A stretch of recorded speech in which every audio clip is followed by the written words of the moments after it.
Last week in Pittsburgh, Pennsylvania, I announced my plan to rebuild what I refer to as the backbone of America through the American Jobs Plan. It's not a plan that tinkers around the edges. It's a once-in-a-generation investment in America, unlike anything we've done since we built the interstate highway system and won the space race decades ago. It's the single largest investment in American jobs since World War II. And it's a plan that puts millions of Americans to work to fix what's broken in our country. Tens of thousands of miles of roads and highways, thousands of bridges in desperate need of repair. But it also is a blueprint for infrastructure needed for tomorrow, not just yesterday, tomorrow, for American jobs, for American competitiveness. Last week, I said that once Congress is back from recess, I'd get to work right away because we have no time to lose. So here we are. Democrats and Republicans will have ideas about what they like and what they don't like about our plan. That's a good thing. That's the American way. That's the way democracy works. Debate is welcome. Compromise is inevitable. Changes are certain. In the next few weeks, the Vice President and I will be meeting with Republicans and Democrats to hear from everyone. And we'll be listening. We'll be open to good ideas and good faith negotiations. But here's what we won't be open to. We will not be open to doing nothing. Inaction simply is not an option. Now, since I announced this plan, I've heard from my Republican friends say that many of them say it's too big. They say, why not focus on traditional infrastructure? Fix what we've already got, the roads and the highways that exist and the bridges. I'm happy to have that debate, but I want to tell you my view. We are America. We don't just fix for today. We build for tomorrow. 200 years ago, trains weren't traditional infrastructure either, until America made a choice to lay down tracks across the country. Highways weren't traditional infrastructure until we allowed ourselves to imagine that roads could connect our nation across state lines. The idea of infrastructure has always evolved to meet the aspirations of the American people and their needs. And it's evolving again today. We need to start seeing infrastructure through its effect on the lives of working people in America. What is the foundation today that they need to carve out their place in the middle class, to make it, to live, to go to work, to raise their families with dignity, to ensure that good jobs will be there for their kids, no matter who they are or what zip code they live in? That's what infrastructure means in the 21st century. It still depends on roads and bridges, ports and airports, rail and mass transit. But it also depends on having reliable, high-speed internet in every home. Because today's high-speed internet is infrastructure.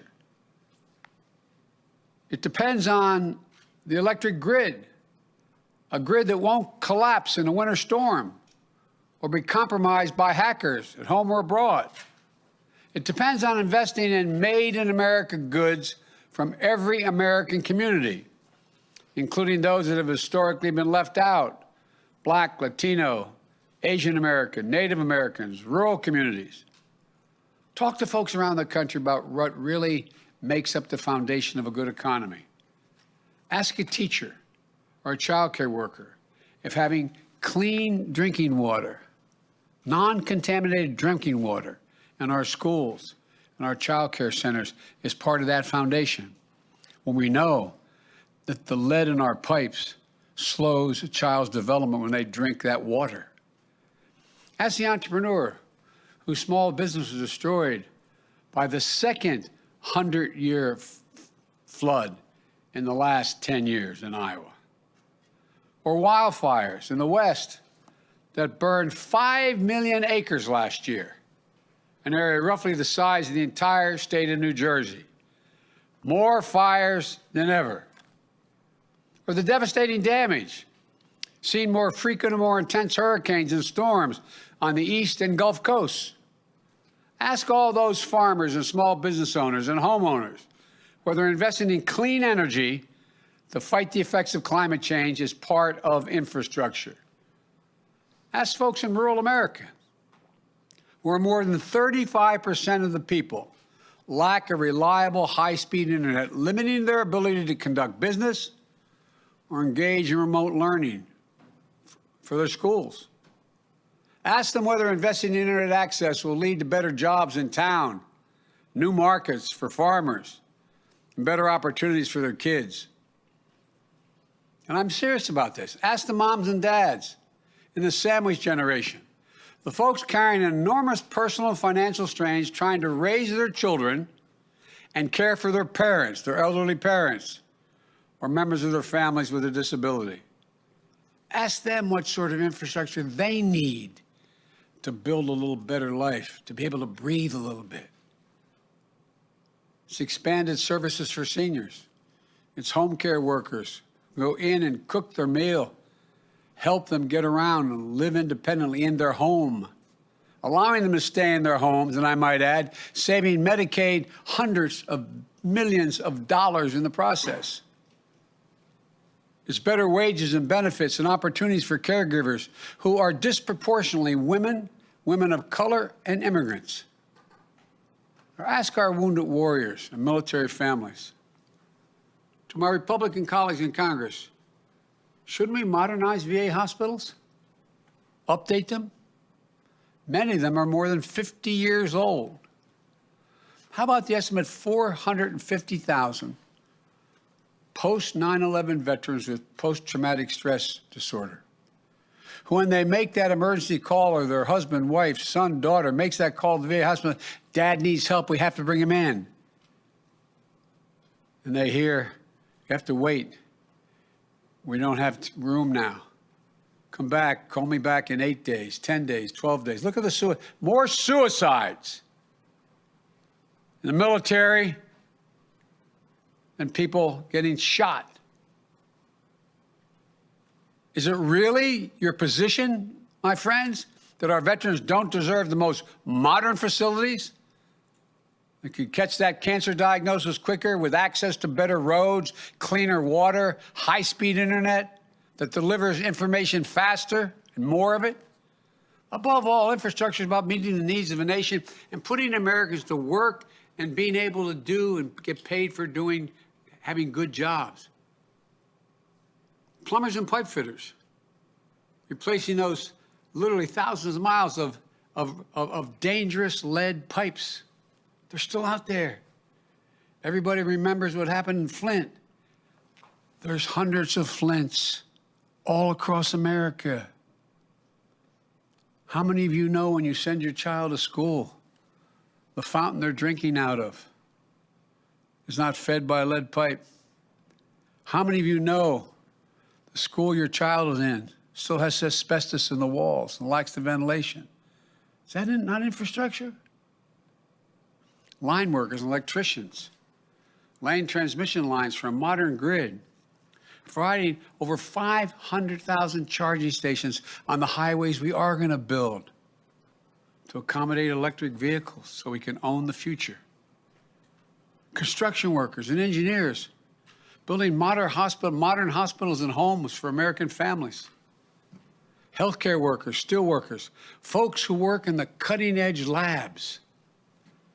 Nearly 90% of the infrastructure jobs created by our American Jobs Plan can be filled by people who don't have a college degree. 75% don't need an associate's degree. As I said last week, this is a blue-collar blueprint for increasing opportunity for the American people. It also includes the biggest investment in non-defense research and development on record. I promise you, it's not part of my speech, but I promise you, you're all going to be reporting over the next 6 to 8 months how China and the rest of the world is racing ahead of us in the investments they have in the future, attempting to own the future the technology, quantum computing, investing significant amounts of money in dealing with cancer and Alzheimer's.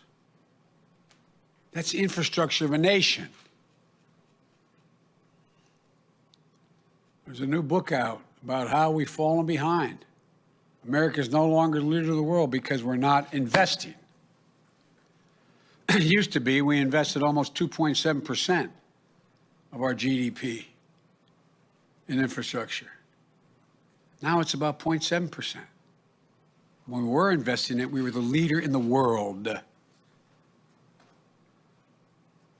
don't know why we don't get this.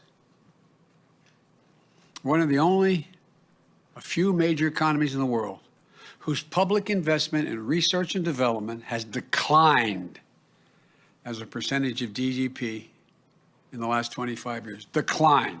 The United States of America, that led the world.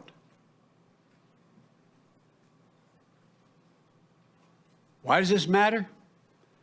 Investing in research and development helped lead to lithium batteries, LED technology, the internet itself. It helped lead to vaccine breakthroughs that are helping us beat COVID-19, to the Human Genome Project, which has led to breakthroughs in how we understand and fight cancer and other diseases. Government, meaning the taxpayers, funded this research. Government. When we stop investing in research, we stop investing in the jobs of the future, and we give up leading the world.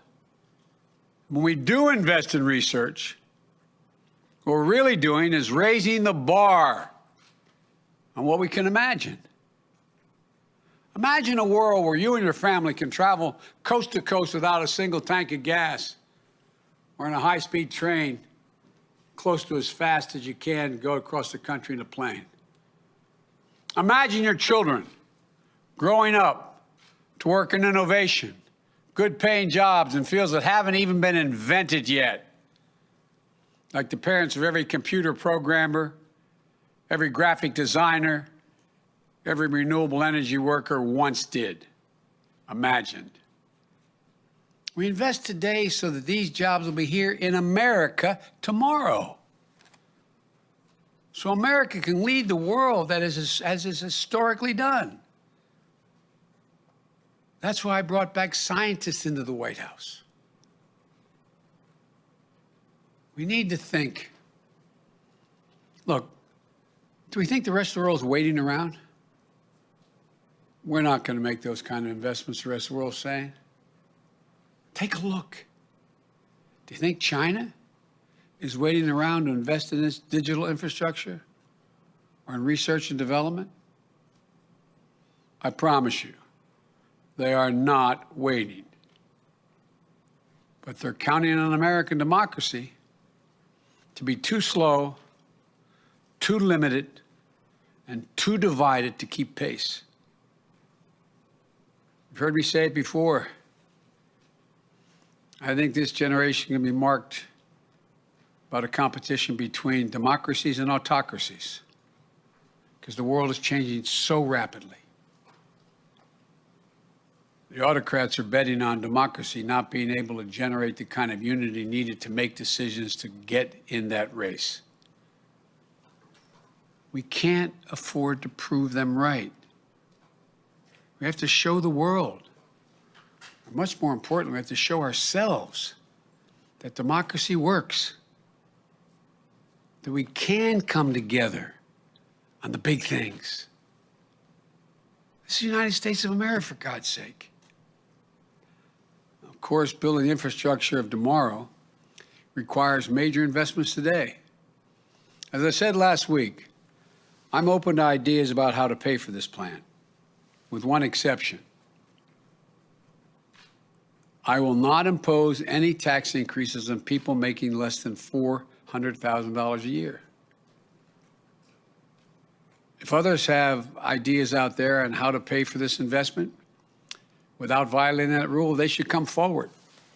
There's all kinds of opportunities. Just list all the tax breaks that I find difficult to explain. Wealthy deductions, $360 billion if you cap them, top rate of 39%, which it used to be for years, all the way to the Bush administration, almost $250 billion, corporate minimum tax, and the fossil fuel giveaways of $40 billion, et cetera. I could go on. But let me tell you what I proposed, how to do it. We're going to raise the corporate tax rate.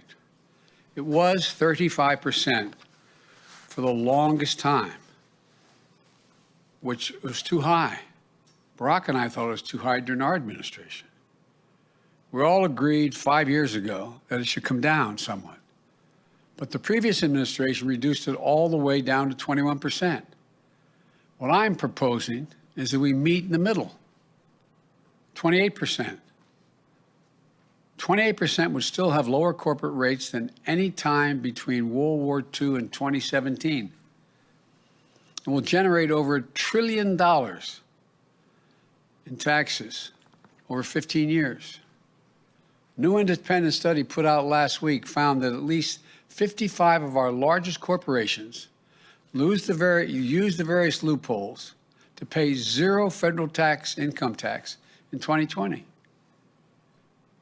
It's just not fair. It's not fair to the rest of the American taxpayers. We're going to try to put an end to this. Not fleece them, 28%. If you're a mom and dad, a cop, firefighter, police officer, et cetera, you're paying close to that in your income tax. I've also proposed the global minimum tax, which is being proposed around the world, for U.S. corporations at 21%. Let me tell you what that means. It means that companies aren't going to be able to hide their income in places like the Cayman Islands and Bermuda, in tax havens. We're going to also eliminate deductions used by corporations for offshoring jobs and shifting assets overseas. They offshore the jobs, shift the assets overseas, and then don't have to pay taxes on all they make there. And we'll significantly ramp up IRS enforcement against corporations and the super wealthy who either fail to report their income or underreport it. Estimated that would raise tens of billions of dollars. It adds up to more than what I proposed in just 15 years. It's honest, it's fair, it's fiscally responsible, and it pays for what we need and reduces the debt over the long haul.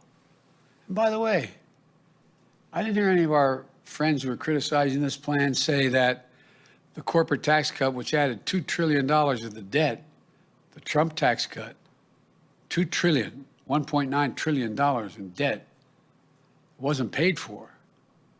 The vast majority of which went to the top 1% of the wage earners. I didn't hear anybody hollering in this recovery, the so-called, before I became president, this K-shaped recovery, where billionaires made $300 billion more during this period. Where's the outrage there? I'm not trying to punish anybody, but damn it, maybe it's because I come from a middle-class neighborhood. I'm sick and tired of ordinary people being fleeced. Let me close by saying this. Whatever partisan divisions there are around other issues, there don't have to be around this one. The divisions of the moment shouldn't stop us from doing the right thing for the future. These aren't Republican bridges, Democratic airports, Republican hospitals, or Democratic power grid. Think of the Transcontinental Railroad, interstate highway system, or the space race. We're one nation, united and connected.